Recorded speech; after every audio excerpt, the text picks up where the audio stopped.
ሰላም እንደምሰምታችኋል። ዛሬ እንደተለመደው እንግዲህ በአዲስ ቪዲዮ መጥቻለሁኝ። የዛሬው ቪዲዮአችን ትኩረት የሚያደርገው በቀላሉ በቤታችሁ ለተጎዳ ፀጉር፣ ለሚነቃቀል፣ ለሚበጣጠስ፣ በጣም ለደረቀ፣ በኬሚካል በእሳት ለተጎዳ ፀጉር በቤታችን ውስጥ በቀላሉ የምናዘጋጀው የፀጉር ትሪትመንት አለ።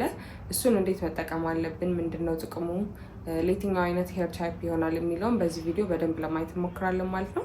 ከቪዲዮ ጋር አብራችሁ እንግዲህ ዛሬ ልነግራችሁ የፈለኩትኝ ስለ ተልባ ነው ማለት ነው። ተልባ ለፀጉራችን ምን አይነት ጥቅም አለው? ተልባ ብቻ አይደለም።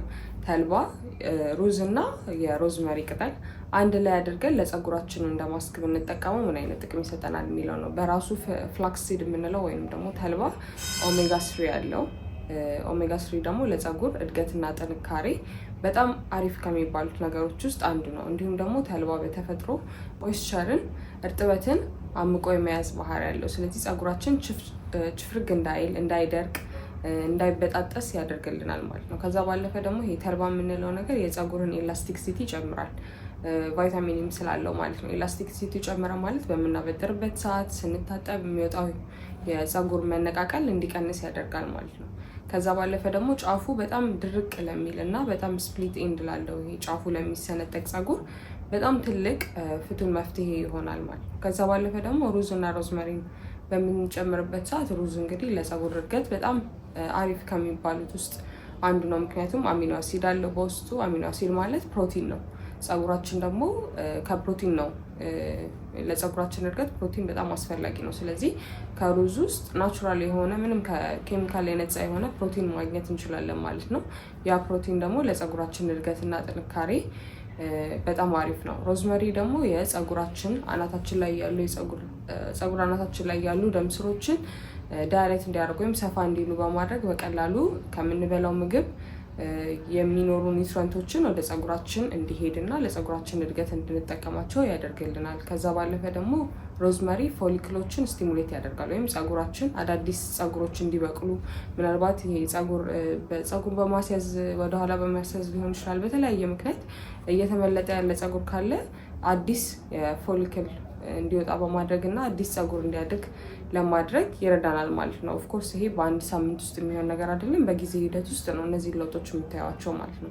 ስለዚህ እነዚህን 3 ነገሮች አንድ ላይ መጠቀም ለፀጉራችሁ እድገት፣ ለፀጉራችሁ ጥንካሬ፣ መበጣጠስን ለመቀነስ እንዲሁም ደግሞ በኬሚካል ለተጎዳ ፀጉር በቀለም ሊሆን ይችላል፣ በፐርም ሊሆን ይችላል፣ ወይንም ደግሞ በእሳት ለተጎዳ ፀጉር በጣም ፍቱን መፍትሄ ነው ማለት ነው።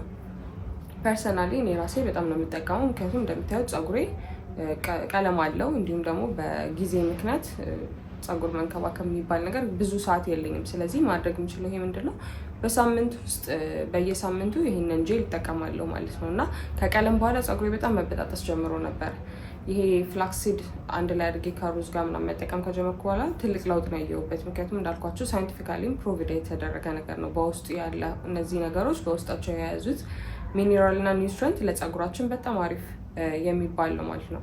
ከዛ ባለፈ ደግሞ በቀላሉ በራሳችን በቤት ውስጥ የምናዘጋጀው ስለሆነ ምንም አይነት ፕሪዘርቫቲቭ ወይም ለማቆያ ተብሎ የሚጨመሩ ምንም አይነት ኬሚካሎች ያሉትም ወይም ደግሞ ጥሩ እንዲሸት ተብሎ የሚጨመሩ ምንም አይነት ፍራግናንስ ዳይ የሚባል ነገር የለውም። ስለዚህ ከኬሚካል ነፃ የሆነ ስለሆነ ለፀጉራችን እጅግ በጣም ተስማሚ ነው ማለት ነው።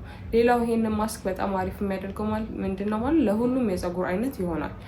ሎ ፖሮሲቲ የሚባለው የፀጉር አይነት ከሆነ ያላችሁ ምናልባት ሩዙን መቀነስ ትችላላችሁ ወይም ማውጣት ትችላላችሁ። ምክንያቱም ፕሮቲን ቢልድ አፕ ስለሚያደርግ ሎ ፖሮሲቲ ላይ ሄር ላይ እሱን ማውጣት ትችላላችሁ። ግን በተረፈ ለሁሉም ሄር ታይፕ ይሆናል ማለት ነው።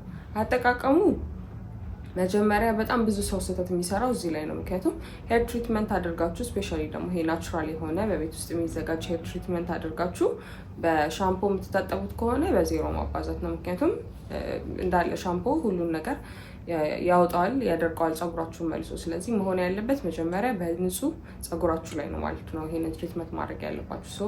መጀመሪያ ፀጉራችሁን በሻምፖ ትታጠባላችሁ።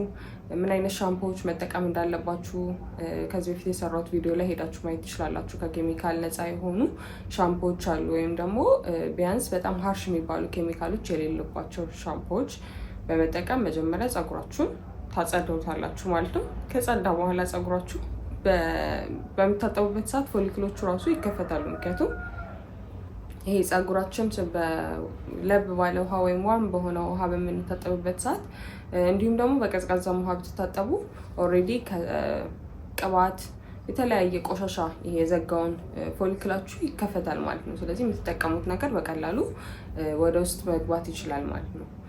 ይሄንን የተልባ የሩዝ እና የሮዝመሪ ጄል የምትጠቀሙት ሙሉ ለሙሉ ፀጉራችሁን ከታጠባችሁት ካጸዳችሁት በኋላ ነው ማለት ነው። ከዛ ከአናታችሁ ጀምሮ እስከ ጫፉ ድረስ፣ ምክንያቱም ለጫፉም በጣም አስፈላጊ ነው እንዳልኳችሁ ይሄ ጫፉ ጋር የሚሳሳውን ይሄ ጫፉ ስፕሊት እንዲሆን ወይም ደግሞ ይሄ ወደ ሁለት የሚከፈለውን ነገር መሳሳቱን ይቀንሳል። በተለይ ከቀለም በኋላ ፀጉራችን ጫፉ ላይ በጣም የመበጣጠስ የመድረቅ ስፕሊት የመሆን ቴንደንሲ ስላለው እሱ ነገር እንዲቀንስልን ይረዳናል ማለት ነው። ስለዚህ እየከፈላችሁ ፀጉራችሁን በፖርሽን ከአናታችሁ ጀምሮ እስከ ፀጉሩ ጫፍ መጨረሻ ድረስ በደንብ ሞይስቸራይዝ ታደርጉታላችሁ። ከዛ በኋላ በሻወር ኬፕ ወይንም ደግሞ ባላችሁ ነገር ሙቀት እንዲኖር ከድኑትና ቢያንስ ወይም ትሸፍኑትና ቢያንስ ከ30 ደቂቃ እስከ 2 ሰዓት ድረስ ፀጉራችሁ ላይ ትተውታላችሁ ማለት ነው።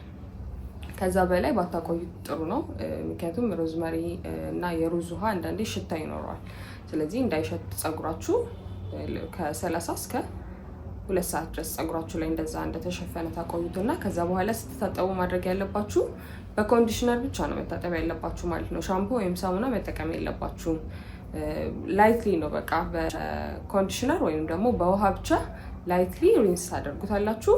ከዛ በኋላ ፀጉራችሁ ሞይስቸር ወይም ደግሞ ይሄ እርጥበቱን እንደጠበቀ እንዲቆይ ሻይን እንዲያደርግ ድርቅ እንዳይል ችፍርግ እንዳይል ያደርገዋል ማለት ነው።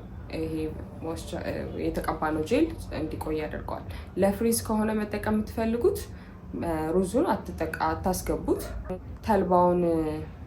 ተልባውንና ሮዝመሪውን ብቻ አንድ ላይ አድርጋችሁ መጠቀም ትችላላችሁ። ፀጉራችሁን ከርል ለማድረግ ከሆነ የምትጠቀሙበት ወይም ስታይል ለማድረግ ከሆነ የምትጠቀሙት፣ ምክንያቱም ተልባ ፀጉርን ከርል ለማድረግ ወይም ዲፋይንድ የሆነ ከርል ለማድረግ ስለሚረዳን። ግን እንደ ትሪትመንት የምትጠቀሙት ከሆነ አሁን እንዳልኳችሁ ፀጉራችሁ ላይ ከ30 እስከ 2 ሰዓት ታቆዩትና ከዛ በኋላ በውሃ ብቻ ወይም ደግሞ በኮንዲሽነር ታጠቡታላችሁ። ማግኘት ያለባችሁን ነገር ከዚህ ጄል ማግኘት ያለባችሁን ነገር ታገኛላችሁ ማለት ነው። ይህንን በሳምንት አንድ ጊዜ ሁል ጊዜ ከምትታጠቡበት ጊዜ ላይ ማድረግ ትችላላችሁ። ይህንን ጄል እንዴት ነው የምታዘጋጁት ማለት ነው? መጀመሪያ 3 የሾርባ ማንኪያ ተልባውን፣ ከዛ በኋላ 2 የሾርባ ማንኪያ ደግሞ ሩዝ፣ የታጠበ ሩዝ፣ ከዛ በኋላ 2 የሾርባ ማንኪያ ደግሞ የደረቀ ሮዝመሪ ካላችሁ 2 የሾርባ ማንኪያ የደረቀ ሮዝመሪ፣ ፍሬሽ ሮዝመሪ ከሆነ ያላችሁ ደግሞ የተወሰነ ሮዝመሪ ፍሬሽ ቅጠሉን ማድረግ ትችላላችሁ ማለት ነው። ሮዝመሪ ቅጠሉን የማታገኙ ሰዎች የሮዝመሪ ቅባት ኦይሉን ድሮፕ ማድረግ ትችላላችሁ። ያው ግን ራሱ ሮዝመሪው ቢሆን የተሻለ ነው ማለት ነው። ስለዚህ እሱን በደንብ ጄል የሆነ ነገር እስከሚፈጥር ድረስ መዝልግልግ የሚል ነገር እስከሚፈጥር ድረስ ታንተካትኩታላችሁ ከ5 እስከ 10 ደቂቃ ማለት ነው። ከዛ ሳይበርድ ከበረደ ለማጥለል አይመችም። ስለዚህ ሳይበርድ ወደ አፕሊኬተር ወይም ደግሞ ፀጉራችሁን ልታደርጉበት ያሰባችሁት እቃ ላይ ታደርጉትና እንዲበርድ ትንሽ ታስቀምጡታላችሁ ማለት ነው። ከዛ በኋላ ለሰስ ባለ ሰዓት በማያቃጥል ሰዓት ፀጉራችሁ ላይ በደንብ ከአናታችሁ ጀምራችሁ እንደነገርኳችሁ እስከ ፀጉራችሁ ጫፍ ድረስ ትቀቡታላችሁ ማለት ነው። የተረፋችሁ ካለ ፍሪጅ ውስጥ ማስቀመጥ ትችላላችሁ። ከ7 እስከ 10 ቀን ድረስ መቆየት ይችላል። ከዛ በላይ ባታስቀምጡት ይመከራል እና ግዴታ ፍሪጅ ውስጥ መሆን አለበት። ከፍሪጅ ውጭ መቀመጥ አይችልም፣ ይበላሻል። ይሄኛውን ማስክ በየሳምንቱ ቢያንስ ለወር ብትጠቀሙ ፀጉራችሁ ላይ በጣም ትልቅ ለውጥ ታያላችሁ ማለት ነው። ፀጉራችሁ አንደኛ እንዳይደርቅ ያደርጋል። ሁለተኛ አዳዲስ ፀጉሮች ይሄ ፀጉራችን የተነቃቀለበት ቦታ ላይ አዳዲስ ፀጉሮች እንዲበቅሉ ያደርጋል። የፀጉር መነቃቀልን ይቀንሳል። በምናበጥርበት ሰዓት በጣም ብዙ ፀጉር ከሆነ ማበጠሪያችን ላይ የምናይ የነበረው እሱ እንዲቀንስ ያደርጋል። ጫፉ በጣም የሳሳውን የደረቀውን ችፍርግ ያለውን ፀጉር ሞር ሞይስቸር እንዲኖረው እና እርጥበቱን ጠብቆ እንዲቆይ እንዳይደርቅ ያደርገዋል ማለት ነው። ስለዚህ ይሄንን ማስክ ሁሉም ሰው መጠቀም የሚችል ነው። በቀላሉ በቤታችሁ ማዘጋጀት የሚችሉት ነው። ጥቅሙ ግን በጣም ብዙ ነው ማለት ነው። እንዳልኳችሁ በኦሜጋ 3 በፎሊክ አሲድ በቫይታሚን ኢ የበለጸገ የፀጉር ማስክ ነው ማለት ነው። በቀላሉ ምንም ወጪ ያን ያህል የገፋ ወጪ ሳታወጡ በቤታችሁ ልታዘጋጁት የምትችሉት ለፀጉራችሁ ግን በጣም ብዙ ትልቅ ጥቅም ያለው ሄር ማስክ ስለሆነ ይህንን ሄር ማስክ በየሳምንቱ እንደነገርኳችሁ ፀጉራችሁ ከጸዳ በኋላ እየተጠቀማችሁ ለውጡን ማየት ትችላላችሁ ማለት ነው። ስለዚህ ሁላችሁም ሞክሩትና ለውጡን ትነግሩኛላችሁ ማለት ነው በኮሜንት ሴክሽን። ጥያቄዎች ካላችሁ በዚህ ቪዲዮ ላይም ሆነ በሌላ የጤና እክሎች ላይ በኮሜንት ሴክሽኑ ላይ ታስቀምጡልኝ ትችላላችሁ፣ ለመመለስ ሞክራለሁኝ። እስከ ሳምንት ድረስ ባይ።